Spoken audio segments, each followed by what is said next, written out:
नमस्कार, मैं हूं आरफा खानम शेरवानी। ये कार्यक्रम देखने से पहले मैं चाहती हूं आप मेरी इस अपील को सुनें। पिछले सालों में लगातार मैं और द वायर आप तक तमाम वो खबरें लाते रहे जो दरबारी सरकारी मीडिया ने दबाई वो खबरें। लेकिन आज हम जिस तरह के दबावों से दो चार हो रहे हैं, जिस तरह के खतरे से गुजर रहे हैं, ऐसे में हम चाहते हैं कि आप हमारी मदद करें, आर्थिक रूप से आप हमें सहयोग दें। और ये काम बहुत मुश्किल नहीं है। आप ये काम सिर्फ अगर 89 रुपये महीना भी देते हैं तो आप वायर के मेंबर बन सकते हैं, क्योंकि आपका जो हक है वो है आज़ाद पत्रकारिता। और आज़ाद पत्रकारिता हम करते रहें, द वायर करता रहे, मैं करती रहूं, इसके लिए बहुत ज़रूरी है कि आप सहयोग दें। आज ही आप मेंबर बनिए द वायर के।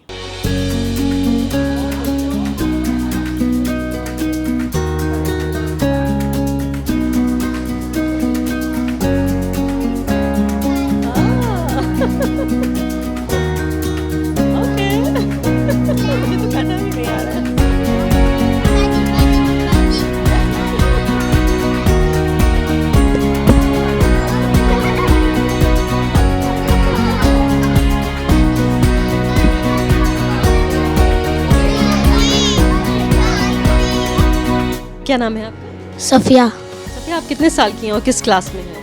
मैं 7th स्टैंडर्ड हूँ। तो सफिया, ये बताइए कि आपका फेवरेट सब्जेक्ट कौन सा है मैथ्स। और आप बड़े होके क्या बनना चाहती हैं, क्या करना चाहती हैं? मेरे डॉक्टर बनना है और मैथ्स का एक्सपर्ट मैथमेटिशियन बनना है। मैथमेटिशियन बनना चाहती हैं? इन्वेंट करना है मैथ्स में। अच्छा, बताइए आज जो क्लासेस हुई हैं आपकी, उसमें आपको क्या अच्छा लगा, क्या पढ़ा आपने? मैंने साइंस पढ़ा। उसके अंदर मैंने पढ़ा दैट रेस्पिरेशन कैसे होता है ऑर्गेनिजम्स के अंदर। सो उसके अंदर मतलब मैंने पूरी डिटेल पढ़ी कि like how we breathe and what is the respiration system in our body. हमें हमारे स्कूल में मार्शल आर्ट सिखाया जाता है because the defence of girls. हमें एक मतलब हर क्लास को एक लेक्चर होता है कराटे का, एंड उसके अंदर हमें मार्शल आर्ट्स की ट्रेनिंग मिलती है, जिसके अंदर बताते हैं कि गर्ल्स के ऊपर ज़्यादातर मतलब क्राइम्स होते हैं। So how can we defence them. आप पोएम सुनाएंगे मुझे? बताइए। हाँ।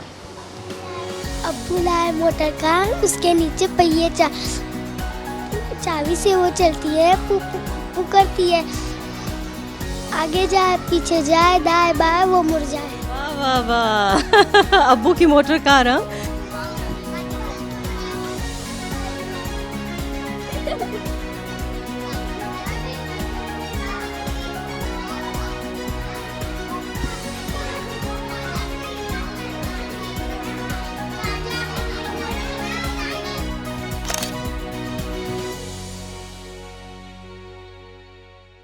नमस्कार, द वायर में आपका स्वागत है। मैं हूं आरफा खानम शेरवानी। द वायर की टीम गुजरात चुनाव कवर करने के लिए निकली है। अहमदाबाद में हम मौजूद हैं, लेकिन आप ये देख रहे हैं कि यहाँ ये गुलाबी रंग के स्कार्फ में खूबसूरत चेहरों वाली बहुत सारी बच्चियाँ यहाँ पर बैठी हुई हैं, लड़कियाँ। ये 7वीं क्लास है। हम एक स्कूल में यहाँ पर मौजूद हैं, शमा मदरसा स्कूल इसका नाम है। ये मदरसा भी है और ये स्कूल भी है। यहाँ रिलीजियस एजुकेशन और साथ ही जो आधुनिक शिक्षा है, मॉडर्न एजुकेशन, दोनों यहाँ पर पढ़ाई जाती है। इस स्कूल को मैं आने का और इन लड़कियों से बात करने का, टीचर्स से बात करने का फ़ैसला मैंने इसलिए लिया क्योंकि मैं उस गुजरात को समझना चाहती थी कि जो 20 साल बाद दंगों के अब ये गुजरात कहाँ खड़ा हुआ है। इस स्कूल की जो स्थापना है, इस जैसे बहुत सारे स्कूल जो ट्रस्ट और फाउंडेशंस बने, वो एक तरह से उस रिस्पॉन्स के तौर पर, उस जवाब के तौर पर भी बने जो 2002 के दंगों के बाद पूरी जो मुस्लिम कौम थी, जो कम्युनिटी थी, उसने अपने को बिखरा हुआ पाया, उसने अपने को टूटा हुआ पाया, उसने कमज़ोर पाया और लगा कि सरकारी मदद से जो स्कूल और अस्पताल चलने चाहिए, उस तरह की जो सुविधाएं होनी चाहिए, वो ऐसा लगता है कि एक समुदाय के दरवाजे पे आकर रुक सी जाती हैं, थक सी जाती हैं। तो शायद उन्होंने ये फ़ैसला लिया कि जो जवाब है दंगों से बिखर जाने का, जो हिंसा का सामना है, वो स्कूलों से करेंगे, एजुकेशन के अलावा स्वास्थ्य से, यानी कि जो इस तरह के ट्रस्ट हैं। जैसे मैं इस ट्रस्ट का भी अगर आपको जिक्र बताऊं, ये जो शमा मदरसा स्कूल है, यहाँ 5000 से ज़्यादा लड़कियों को पढ़ाया जाता है। नर्सिंग कॉलेज भी है, इसके अलावा भी जो वोकेशनल ट्रेनिंग है वो देते हैं, अस्पताल भी चलाते हैं। और यहाँ भी इस स्कूल की एक ख़ास, बहुत सारी ख़ास बातों में से एक ख़ास बात ये भी है कि इस स्कूल को जो चलाती हैं वो महिलाएं चलाती हैं और जो पढ़ती हैं वो भी लड़कियाँ पढ़ती हैं, यानी कि by the women for the women. तो ये जो पूरे तरीके से एडमिनिस्ट्रेशन है, स्कूल को संचालित करने का जो काम है वो यहाँ महिलाओं के ज़रिए किया जाता है। और आप ये देख रहे हैं यहाँ पर, ये भी एक ख़ास वजह थी क्योंकि जिस तरह से समुदाय अपने अंदर ही झांक रहा था, अपने अंदर ही देख रहा था, असुरक्षा की जो एक पूरी भावना थी कि वो गैर मुस्लिम इलाकों में अपनी छोटी बच्चियों को, ख़ासकर लड़कियों को पढ़ने नहीं भेजना चाहता था। तो वो भी एक जवाब है कि अपने ही इलाके में, अपने एक तरह के परिवेश में उसी कल्चर, उसी तहज़ीब के हिसाब से उनको पढ़ने के लिए एक मौका मिल रहा है। अब यहाँ बहुत तरह के सवाल उठ सकते हैं कि ये छोटी बच्चियाँ हैं, इनको इस उम्र में स्कार्फ क्यों पहनाया जाए, क्या ये स्कूल के यूनिफॉर्म का हिस्सा होना चाहिए। इस तरह के बहुत सारे सवाल हैं जिनके जवाब आपको मिल भी सकते हैं, नहीं भी। लेकिन मुझे लगता है जो केंद्र बिंदु है, जो बुनियाद है इस पूरी बातचीत की, वो ये है कि लड़कियों को पढ़ना ज़रूरी है। चाहे सरकारें, हुकूमतें, सियासत, सब कुछ ही कोशिश करें कि ख़ास समुदाय को दबाया जाए, उन्हें कुचला जाए, उनके साथ हिंसा का इस्तेमाल किया जाए। लेकिन यहाँ अहमदाबाद में ख़ासकर और गुजरात के बाकी दूसरे इलाक़ों में भी जो मुस्लिम कम्युनिटी है उसने 20 साल पहले इस तरह के मैं कहूँगी बीज बोए, जिसका एक दरख्त के तौर पर यहाँ पर नज़र आ रही हैं ये बच्चियाँ जो पढ़ रही हैं। आइए आपको स्कूल का हम दौरा कराते हैं, लड़कियों से भी बातचीत करेंगे और टीचर्स से भी बातचीत करेंगे और ये देखने की कोशिश करेंगे कि गुजरात दंगों के 20 साल बाद जब हम यहाँ आप चुनाव कवर करने पहुँचे हैं, किस तरह से जो मुस्लिम समाज है वो अपने को बदलने की कोशिश कर रहा है, ख़ुद अपने पैरों पर खड़े होने की कोशिश कर रहा है। कैसे हैं आप लोग? अल्हम्दुलिल्लाह। हाँ, क्या नाम है आपका? ज़ारा। ज़ारा। अच्छा, ज़ारा कौन सी क्लास से है? 3rd B। अच्छा, अब छुट्टी होने वाली है तो घर जाके क्या खाना खाओगी अब? Healthy food. हेल्दी फूड, वाह। तो बहुत इंटेलिजेंट बच्ची है। अच्छा, क्या होता है हेल्दी फूड? हेल्दी फूड यानी घर की चीज़ें खाना है। क्या दाल चावल खाती हो? क्या पसंद है? ये दाल चावल खाती हूँ। और चिकन भी खाती हो? ना, चिकन नहीं खाती? घर पे बनाती है वो खाती हूँ चिकन। अच्छा। और बाकी मुझे कोई सुनाना चाहता है, कुछ बताना चाहता है? ओ ओ वाह, वेरी स्मार्ट। हाँ, सुनाइए। मेरा नाम मदीहा है। मदीहा? मदीहा, अच्छा। हाँ। मैं आपको आयतुल कुर्सी सुनानी चाहती हूँ।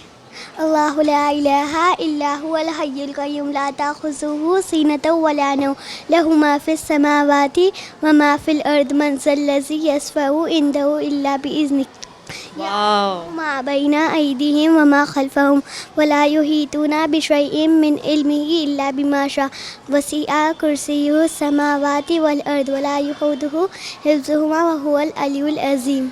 वाह वाह वाह, इतनी बड़ी दुआ याद है, इतनी छोटी बच्ची। हाँ, आप पोयम सुनाएंगे मुझे? बताइए। हाँ। अब्बू लाए मोटर कार, उसके नीचे पहिए चाबी से वो चलती है, पू पू पू करती है, आगे जाए पीछे जाए दाएं बाएं वो मुड़ जाए। वाह वाह वाह। अब्बू की मोटर कार। हाँ, मुझे सबसे अच्छी बात ये लगी कि इन बच्चों में कोई झिझक नहीं है और बहुत ही एक उत्साह और एंथुजियाज्म है इनके अंदर कि कैमरे के सामने सब बात करना चाहते हैं, है ना? अच्छा लगता है बोलना। अच्छा, अब मुझसे कौन बात करना चाहता है? अब आप बताइए, क्या नाम है आपका? अलीशा। अलीशा, आप बड़े होके क्या बनना चाहती हैं? मैं सोचा नहीं है अभी ना? हाँ, आप बताइए। Nurse.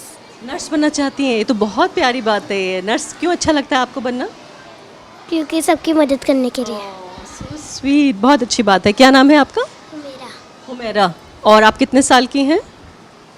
9 year old। 9 year old हैं आप, और आप नर्स बनना चाहती हैं। तो आप जैसे बीमार लोग होते हैं तो उनकी आप खिदमत करना चाहती हैं ना? टीचर भी मिल गई। आप बताइए। आर्मी। आर्मी में जाना चाहती हैं? वाह वाह वाह। इंडिया का सपोर्ट करना चाहती हूँ। अपने इंडिया को सपोर्ट करना चाहती हो, आर्मी में जाना चाहती हो? Very nice. नहीं, मैं पूछ रही थी कि कितनी यहाँ पर रिलीजियस पढ़ाई भी पढ़ाती हैं और रेगुलर मैथ्स और मॉडर्न सब्जेक्ट्स भी पढ़ाती हैं? अच्छा, यहाँ कोई रिलीजियस पढ़ाई नहीं होती है? रिलीजियस पढ़ाई EVS होती है, इस्लामियत होती है, हमारी अरबिक होती है, उर्दू लैंग्वेज इसमें होती है। और नमाज के लिए भी ऊपर, बड़े बच्चों को नमाज के लिए ऊपर हॉल में ले जाते हैं, और ये छोटी गर्ल्स को नमाज यहाँ पे हम इस पोर्शन में पढ़ाते हैं।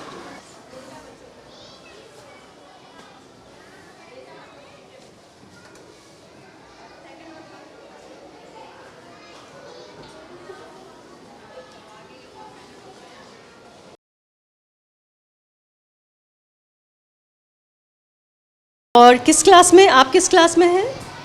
First B. ये फर्स्ट बी है। अच्छा अच्छा अच्छा, फर्स्ट बी। उधर भी लिखा है, क्या लिखा है? फर्स्ट बी लिखा है। अच्छा ओके, उधर भी लिखा है। और ये P17 क्या लिखा है? यहाँ पर है ना कितने हैं अटेंडेंस में? हाँ, सब बच्चे कितने हैं अटेंडेंस में? कितने बच्चे हुए? 70। और ए क्या लिखा है?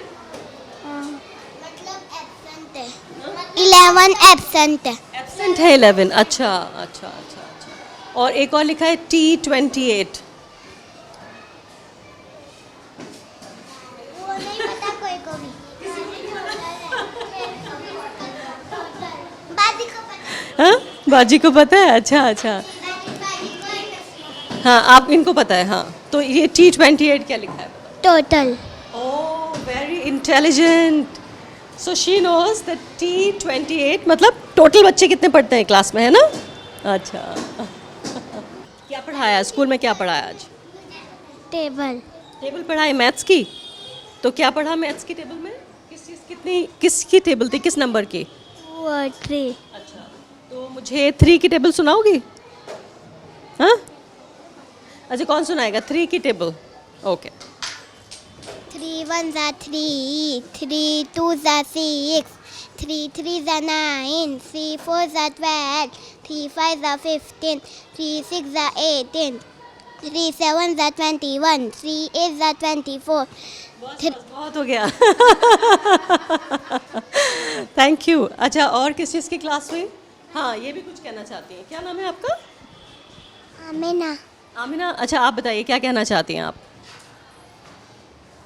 आप टेबल सुनाना चाहती थी। 2 की सुनाइए, चलिए।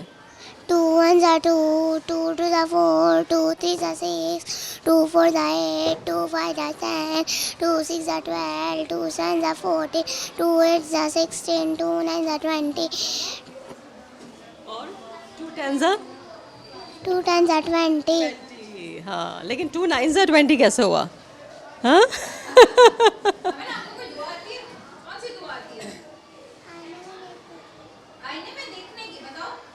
अल्लाहुम्मा अंता हसनता खल्क़ी फहसिन खुलुक़ी। ये कौन सी दुआ है ये? मिरर में देखने की। मिरर में देखने की है। वाह, कितनी इंटेलिजेंट लड़कियां हैं। मैथ्स भी आता है, इंग्लिश भी आती है, दुआ भी आती है ना? तो आयत, आप ये बताइए कि ये आप जब घर पे पहनती हैं, ये स्कार्फ घर पे भी पहनती हैं आप? आयत, इनका नाम है ना आयत? हाँ, इनका। हाँ, आयत ये बताइए, आप घर पे भी पहनती हैं स्कार्फ या सिर्फ स्कूल में पहन के आती हैं? घर पे भी घर पे पहनती हूँ। पहनती हो? कौन सा वाला पहनती हो? दूसरा होता है कोई और? अच्छा, और तुम घर पे भी पहनती हो? स्कूल।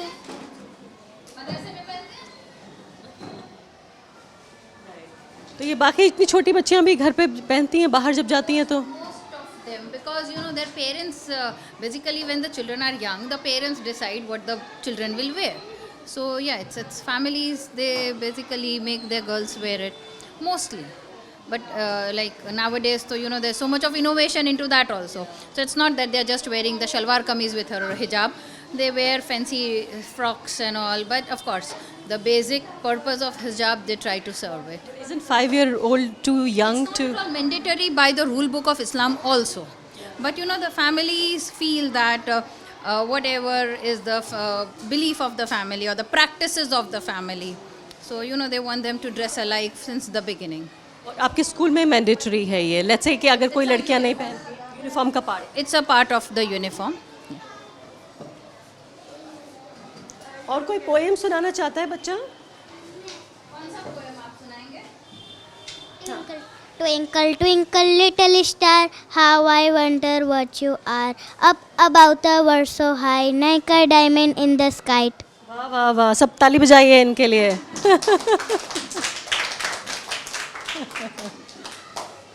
ओह बहुत अच्छा। ये बाजी हैं, ये तुम हो, बिल्कुल वैसी लग रही हो। देखो इन्होंने कितना अच्छा बनाया है। ये इनकी टीचर हैं जिनको बाजी कहती हैं, ये है ना?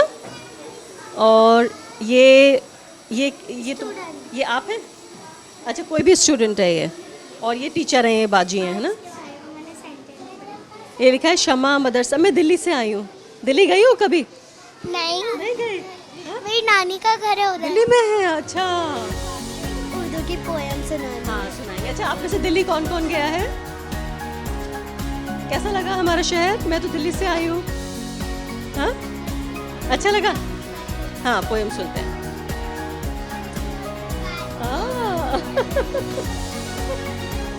ओके। मुझे तो करना भी नहीं आ रहा है। बाजी बाजी बाजी बाजी बाजी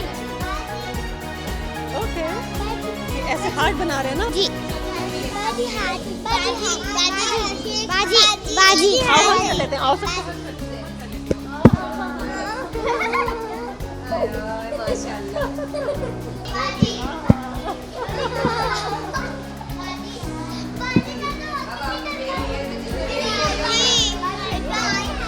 हम तो हाथी और वन हग बेटा आप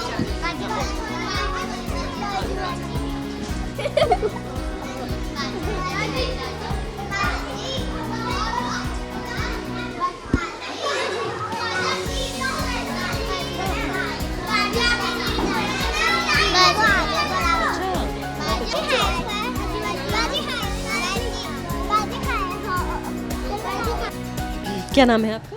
सफ़िया। सफिया, आप कितने साल की हैं और किस क्लास में हैं? मैं 7th स्टैंडर्ड हूँ। अच्छा, तो सफिया ये बताइए कि आपका फेवरेट सब्जेक्ट कौन सा है मैथ्स। और आप बड़े होके क्या बनना चाहती हैं, क्या करना चाहती हैं? मेरे डॉक्टर बनना है और मैथ्स का एक्सपर्ट मैथमेटिशियन बनना है। मैथमेटिशियन बनना चाहती हैं? अच्छा, इन्वेंट करना है मैथ्स में। अच्छा, मतलब आप मैथ्स में कोई नई थ्योरी या कोई नई चीज़ देना चाहती हैं आप? हाँ, हाँ। अच्छा, तो मैथ्स में आपको क्यों अच्छा लगता है मैथ्स? उसके कुछ बच्चे मैथ्स से डरते भी हैं, पर मुझे मैथ्स बहुत पसंद है। मुझे एनवायरनमेंट साइंस भी बहुत पसंद है। मैथ्स के सम्स मेरे को सॉल्व करने में मज़ा आता है। अच्छा, चैलेंज लगता है कि हाँ ये चैलेंज है, क्योंकि लोग ज़्यादातर कहते हैं कि लड़कों को अच्छा लगता है मैथ्स, तो लड़कियों को तो अच्छा नहीं लगता। ऐसा नहीं है, पढ़ाई लड़कियों और लड़कों के लिए दोनों है। कुछ लोग कलर्स भी बोलते हैं कि पिंक कलर लड़कियों का है, पर ऐसा नहीं है। अच्छा, सारे कलर्स सबके लिए होता है। और तुम्हारा फेवरेट कलर कौन सा है? मेरा पर्पल। अच्छा, पिंक के पास ही है, पर्पल भी है ना? बताइए, आज जो क्लासेस हुई आपकी उसमें आपको क्या अच्छा लगा, क्या पढ़ा आपने? मैंने साइंस पढ़ा, उसके अंदर मैंने पढ़ा दैट रेस्पिरेशन कैसे होते हैं ऑर्गेनिजम्स के अंदर। सो उसके अंदर मतलब मैंने पूरी डिटेल पढ़ी कि like how we breathe and what is the respiration system in our body. So how do we breathe? The topic is that we breathe, we inhale oxygen and we exhale carbon dioxide, and mostly we don't have to inhale, like we don't have to go to the dusty places and it's bad for our inhalation. Excellent. तो आपको biology में काफ़ी interest है? Yes. तो क्या करना चाहती हैं आप बड़े होकर, कुछ सोच पाई हैं अभी? हाँ, मुझे डेंटिस्ट बनना है। अच्छा, ज़रीन, बहुत अच्छी बात है, आप उसी तरफ जा रही हैं, उसी डायरेक्शन में। हाँ, वेरी गुड, थैंक यू। हमारी स्कूल 135 को ख़त्म हो जाती है और उसके बाद हमें नमाज़ पढ़ाई जाती है। और ज़ोहर की नमाज़ जो बच्चियाँ नहीं पढ़ती है नमाज़ कभी भी, तो उन्हें एक नमाज़ उनकी हो जाती है। जैसे ज़ोहर की हमें यहाँ पर ही पढ़ी जाती है। हमें मंडे टू फ्राइडे हम यहाँ पर पढ़ते हैं नमाज ज़ोहर की, और सैटरडे हम अर्ली छूट जाते हैं, तो इसलिए हम घर पे जाकर पढ़। हमें हमारे स्कूल में मार्शल आर्ट सिखाया जाता है because the defence of girls.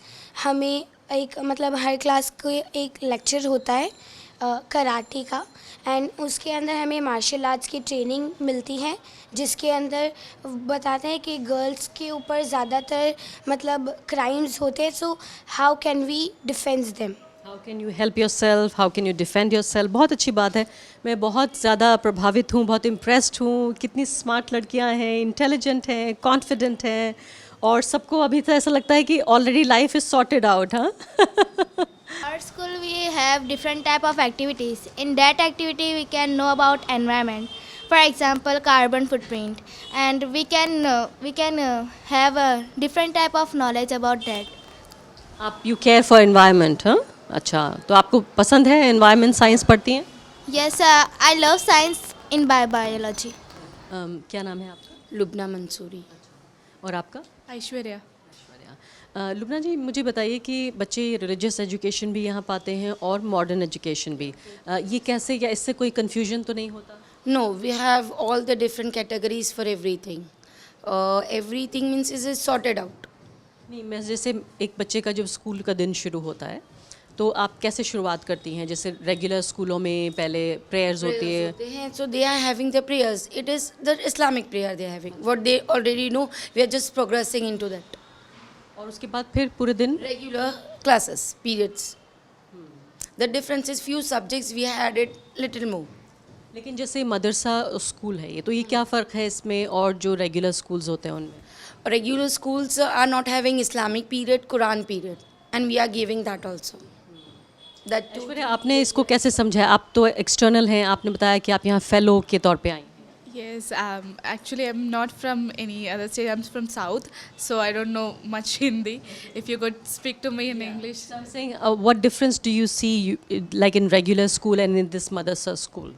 So I'm basically from another background. We are fellows for 2 years. We are from diverse backgrounds. I'm from a child psychology background.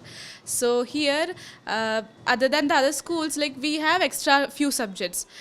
Nothing else more. We learn extra few subjects like Quran and Islamic studies. All the subjects, including science, math, and SST, we follow the same curriculum, NCRT, and we teach our students everything what other schools learn.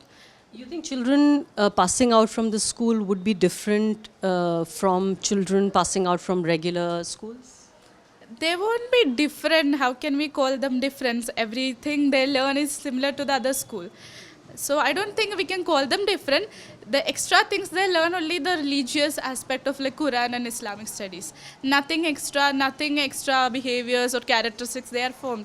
They are just regular and normal as any other kid in any other school. I would like to add one thing that they should know the Hindi में बात कीजिए। अच्छा sorry, इनको कुरान के perspective से जो study है वो देखने को मिलती है. As we teach any other subject we add one perspective of Islam in that.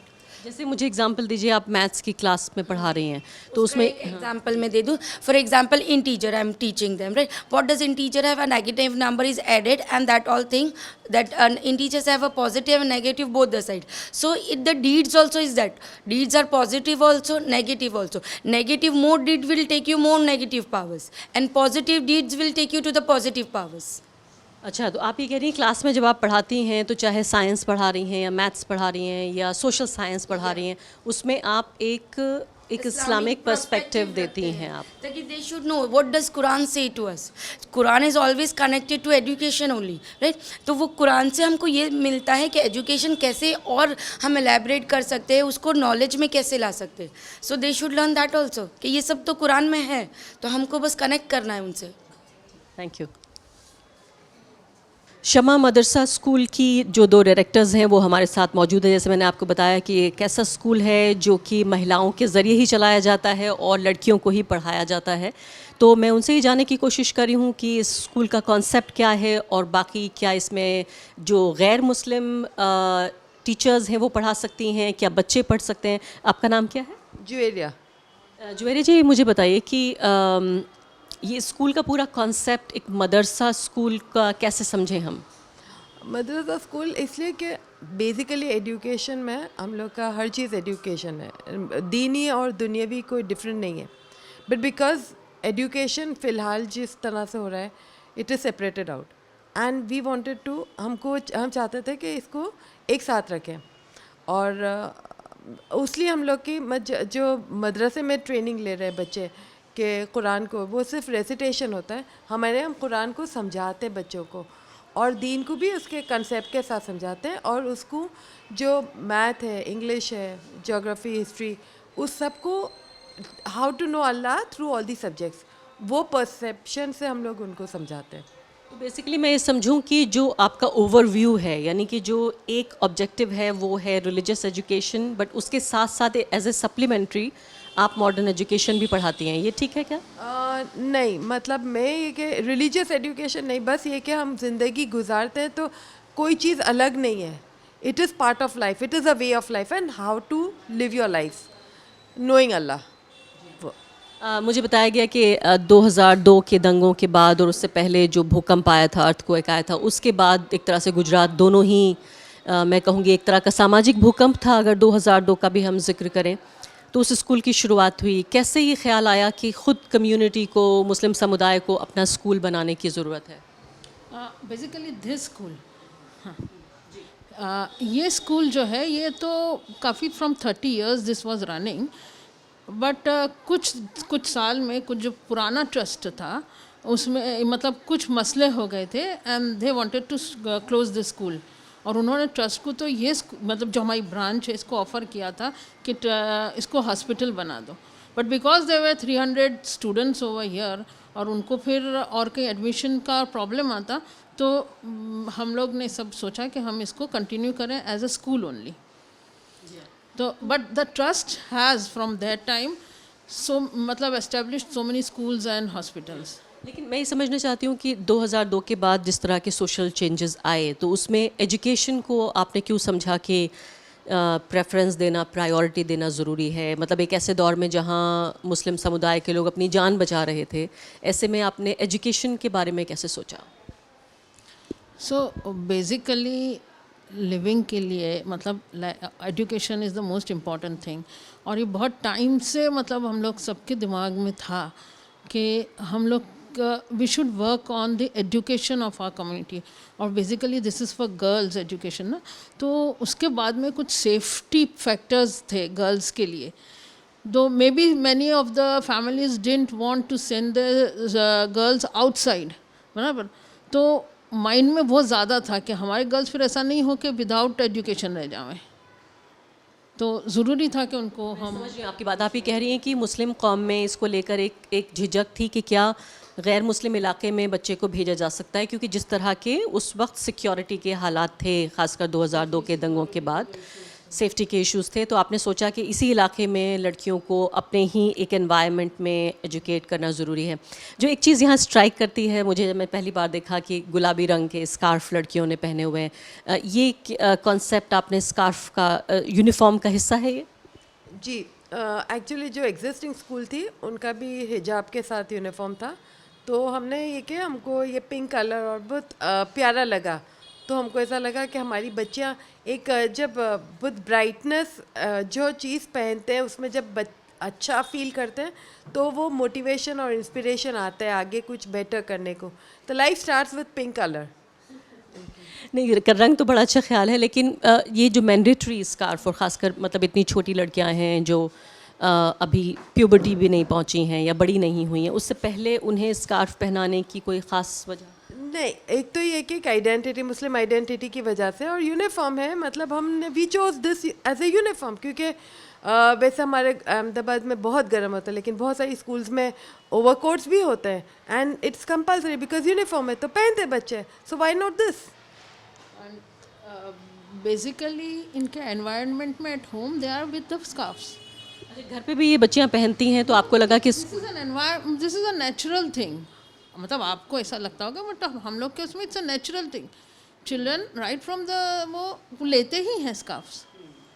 अब मैं इस बात पे आती हूँ कि चूँकि जिस तरह से हमने देखा 2002 के बाद पूरे तरीके से तितर बितर हुआ, एक तरह से पूरा शिराज़ा एक बिखरा, मैं कह सकती हूँ इसको, तो क्या आपको लगा कि गवर्नमेंट की तरफ से जो सपोर्ट मिलना चाहिए था कम्युनिटी को वो कम मिला, इसलिए ख़ुद आगे बढ़ के चैरिटेबल ऑर्गेनाइजेशंस को जो ज़कात और खैरात लोग देते हैं उसकी बुनियाद पे ख़ासकर गरीब तबके की लड़कियों को पढ़ाया जाए, ऐसा कोई ख्याल था?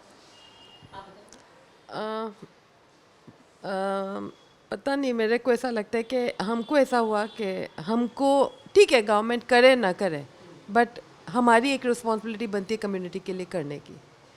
सो उस वजह से हम लोग ये जो मेहनत कर रहे हैं कि बिकॉज एजुकेशन एक ऐसी चीज़ है कि जो वाकई एम्पावर करती है, इंसान के अंदर कॉन्फिडेंस, सेल्फ कॉन्फिडेंस पैदा होता है और बहुत सारी चीज़ों से एक्सपोज होता है। तो हमको ये है कि हमको हमारी कम्युनिटी के लिए करना है और हम कर रहे हैं। तो जिम्मेदारी जो प्राइमरी जो रिस्पॉन्सिबिलिटी है, पहली जिम्मेदारी तो सरकार की होती है कि उन्हें पढ़ाना है लोगों को।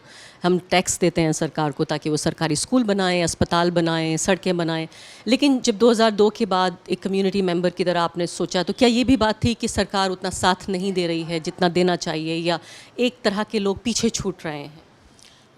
बेसिकली अगर if we go to the history back, तो हम लोग मुस्लिम्स जो है, मतलब जो हमारा एक वो था कि जैसे मकतब था जो एक पूरा, वो मकतब सब चीज़ को शामिल कर लेता था, और वो कम्युनिटी की जिम्मेदारी होती थी, मतलब सोसाइटी की जिम्मेदारी होती थी कि अपने बच्चे अपने उनको वो सारी नॉलेज पहुंचाए। तो जो मकतब सिस्टम थी पूरी, उसमें से ही ज्योग्राफी, मैथमेटिशियन सब उसी में से निकलते थे।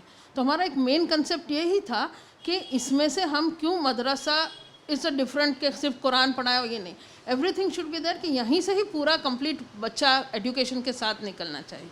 अब मुझे आखिरी बात आप बताइए कि कितने स्कूल आपकी जो ये संस्था है चलाती है? मुझे बताया नर्सिंग स्कूल भी चलाते हैं, नर्सिंग कॉलेज चलाते हैं, अस्पताल चलाते हैं, तो ये पता चले कि आखिर कितनी बड़ी ये आपकी ये मुहिम है। ये वैसे हमारे एक ट्रस्टी यहाँ पर आ ही गए हैं।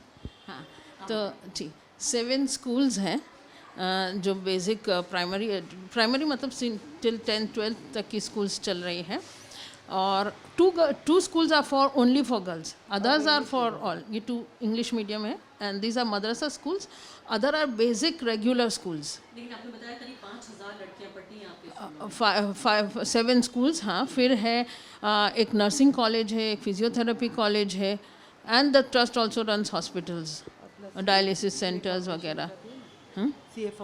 CA फाउंडेशन की क्लासेस चलाते रहे हैं, बहुत सब कंप्यूटर क्लासेस हैं, मतलब there are many things the trust is doing.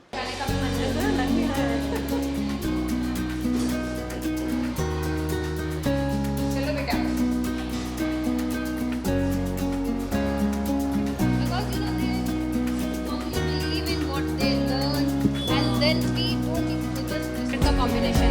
So they are also. I will talk to a couple of teachers and a couple of students.